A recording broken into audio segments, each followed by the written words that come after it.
வணக்கம். எனர்ஜி குறித்து பேசும்போது, தீய எனர்ஜிகள் குறித்தும் பேசணும். ஏன்னா, இவற்றையெல்லாம் நாம் பல விதங்களில் உணர்ந்திருப்போம், அனுபவித்திருப்போம், பார்த்திருப்போம், கேட்டிருப்போம். ஆனா, இதெல்லாம் நம்மால முழுசாக புரிந்து கொள்ள முடியாது, நம்ப முடியாது, மறுக்கவும் முடியாது. நம்மில் பலரும் எனர்ஜி போன்ற விஷயங்களில் ஆர்வம் காட்டுவதற்கும் இதெல்லாம் காரணமாக இருக்கலாம். காட்டாம இருப்பதற்கும் அதெல்லாம் காரணமாக இருக்கலாம். ஏன்னா, இதையெல்லாம் புரிஞ்சுக்க முடியாதுங்கிறத போது, அதில் ஈடுபடாம இருப்பது நல்லது, தெரிந்து கொள்ளாம இருப்பது நல்லதுங்கிற எண்ணம் தான் பலருக்கும் இருக்கக்கூடும். உண்மையில் இதெல்லாம் ரொம்ப சிக்கலான விஷயங்கள். நானும் ஒரு பொதுப்படையான ஒரு புரிதல தான் தர விரும்புகிறேன். ஏன்னா, என்னுடைய அணுகுமுறையில் நல்லது, கெட்டது, உயர்ந்தது, தாழ்ந்தது அப்படிங்கிற பிளவுகள் எல்லாம் இருக்கக்கூடாதுங்கிறது தான் என்னுடைய எண்ணம். எனர்ஜியில் உண்மையில் அப்படி எதுவுமே கிடையாது.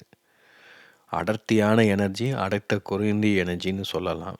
ஏன்னா அடர்த்தியான எனர்ஜிங்கிறது அது கொஞ்சமா தேங்கி போய் கிடக்கும். அதை இயங்க வைக்கணும். அதே சமயம் எனர்ஜி வந்து சரியான விகிதத்தில் இல்லாம ரொம்பவும் இயங்கிட்டு இருந்தா, ஒரு நிலையின்மை இருக்கும். ஒரு தெளிவின்மை இருக்கும். அப்போ 2யும் சமநிலைப்படுத்தணும். ஒரு தண்ணீரைப் போல எனர்ஜிய சரியாக நம்ம கையாளணும். அது வந்து ஒரு திறன், ஒரு திறமை தானே ஒழிய, இதில நல்லது, கெட்டதெல்லாம் கிடையாது.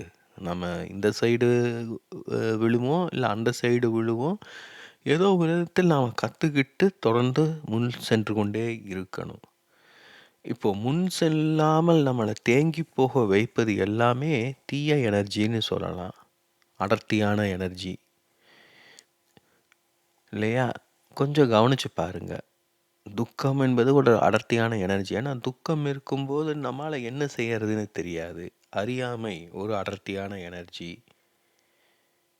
கோபம், பொறாமை, காமம். ஏன்னா கோபத்த நம்மால வெளிப்படுத்த முடியாது எளிதில். காமத்தையும் அதே போல தான் வெளிப்படுத்த முடியாது. பொறாமைய வெளிப்படுத்த முடியாது. இப்போ இந்த எனர்ஜிகள்லாம் என்ன செய்யும் அப்படின்னா, நமக்குள்ள இருந்ததுன்னா, அப்படியே தேங்கி போய் இருக்காது. ஏதாவது ஒரு விதத்தில் வெளிப்பாட துடிச்சுக்கிட்டே இருக்கும். ஏன்னா எனர்ஜி வந்து அ இயங்கிக் கொண்டே இருக்கும்போது தான் அது உயிர்ப்புடன் இருக்கும். அப்போ என்ன நடக்கும்னா, ஒரு பக்கம் வந்து பார்த்தீங்கன்னா, நாம் நமக்கு பிடித்த நபர்கள், நம்மளுக்கு பிடித்த சூழல் இதெல்லாம் விரும்புவோம் இல்லையா? பிடித்த உணவு இதெல்லாம் தேடிட்டு இருப்பது போல, இன்னொரு பக்கம் நமக்குள் இருக்கும் இருள், நமக்குள் இருக்கும் தேங்கி கிடக்கும் இந்த எனர்ஜிகள் வந்து, அதை ஒத்த அடர்த்தியான எனர்ஜி கொண்டவர தேடிக்கிட்டே இருக்கும். அவர்களோடு தொடர்பு ஏற்படுத்திக் கொள்ள முயற்சிக்கும். ஏன்னா, அதுவும் எனர்ஜி தான். அதுவும் ஏதோ ஒரு விதத்துல தன்னை வெளிப்படுத்திக் கொள்ளணும். இப்போ இதத்தான் வந்து என்ன செய்றாங்க அப்படின்னா, பொதுவா, இப்போ நமக்குள்ள ஒரு கோபமோ, காமமோ இருக்கு அப்படின்னா, அதை வந்து நம்ம ஒரு கலை மூலமாக, ஒரு நடனமாக, ஒரு இசையாக, ஒரு ஓவியமாக வெளிப்படுத்துவதன் மூலம் அதை ஓரளவுக்கு மடைமாற்றம் செய்ய முடியும் இல்லையா? அது நம்ம கோபத்துல யாரையாவது அடிக்கிறோம்.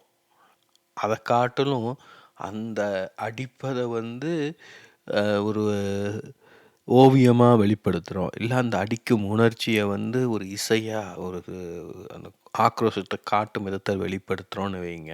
அதை மடைமாற்றம்னு சொல்லலாமா? இப்ப அதன் மூலம் நமக்கு ஒரு நிவாரணம் கிடைக்கும்னு சொல்லலாமா?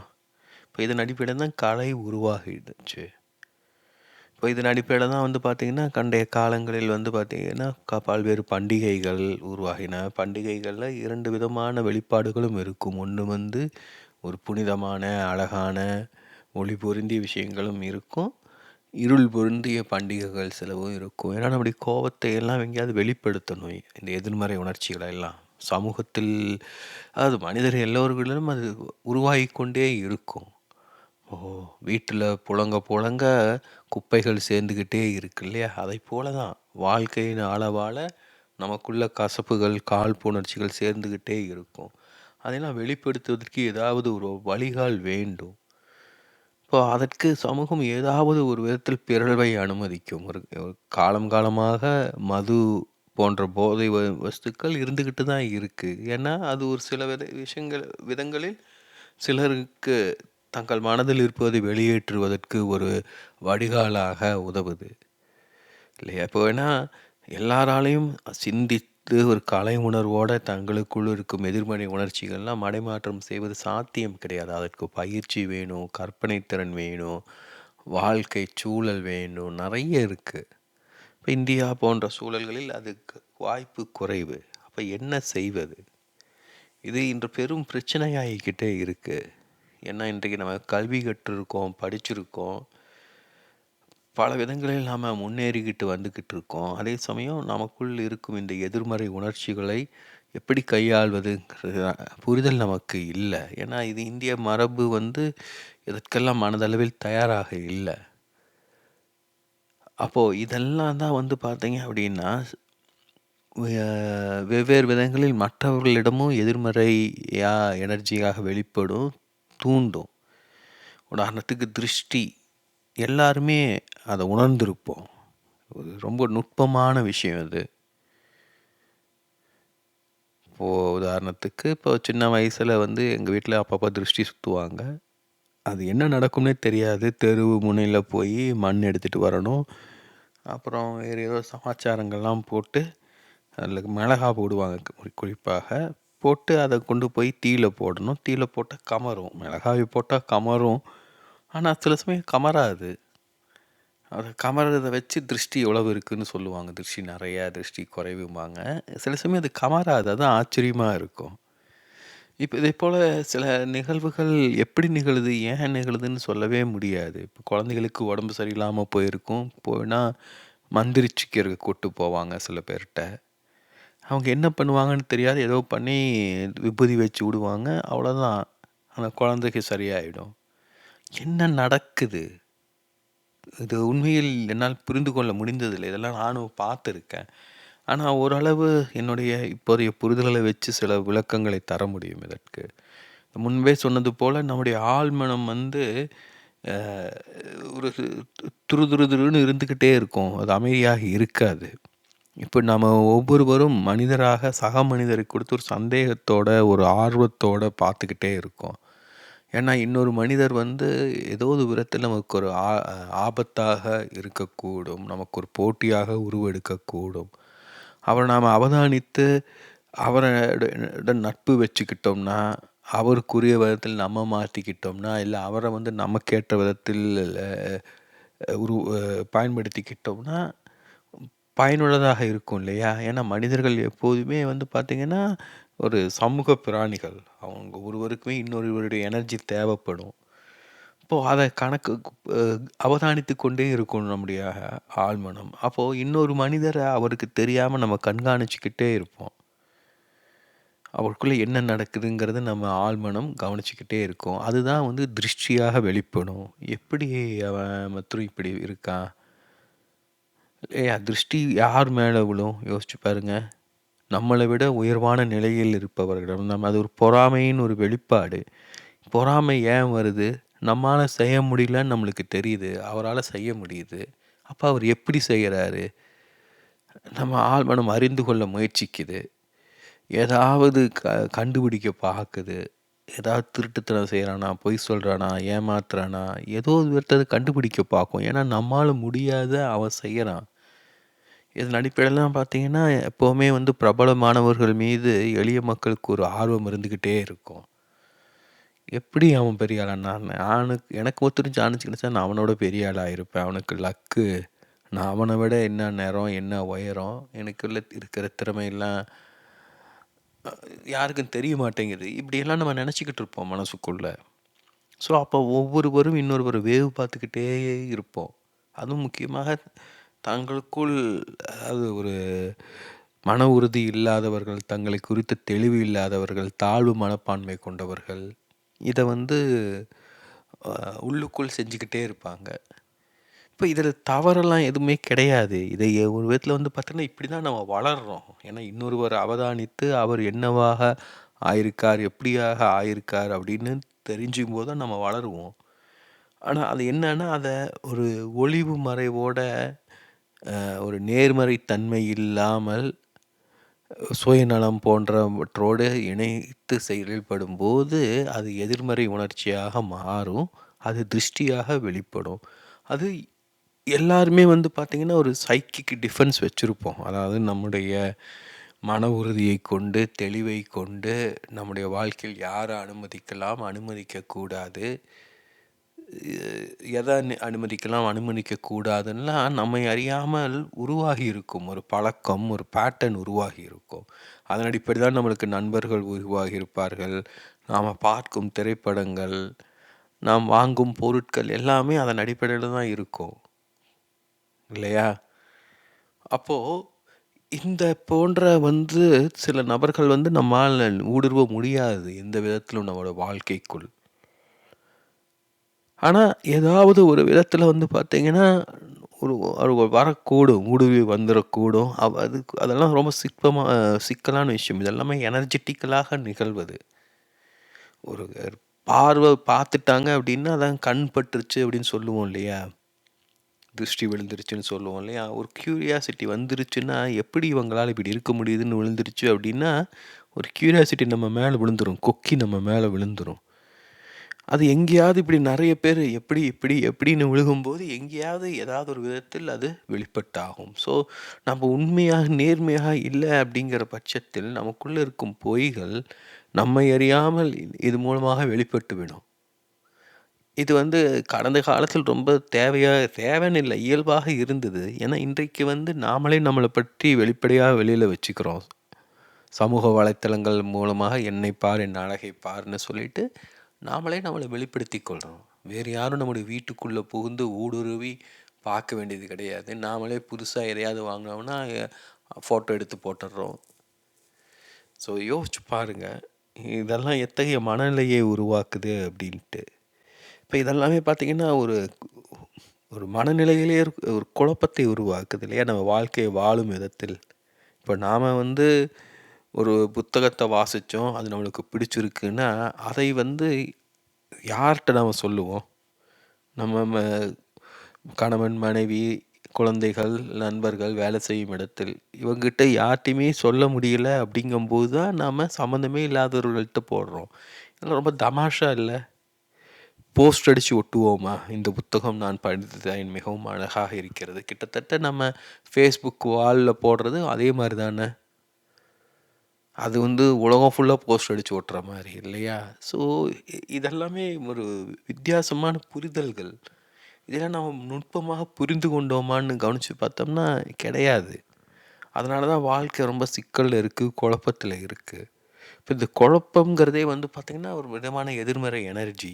ஏன்னா அது நம்மளை முன்னேறி செல்ல விடாது. அதாவது துக்கம் தேங்கி போக வச்சிருக்கு.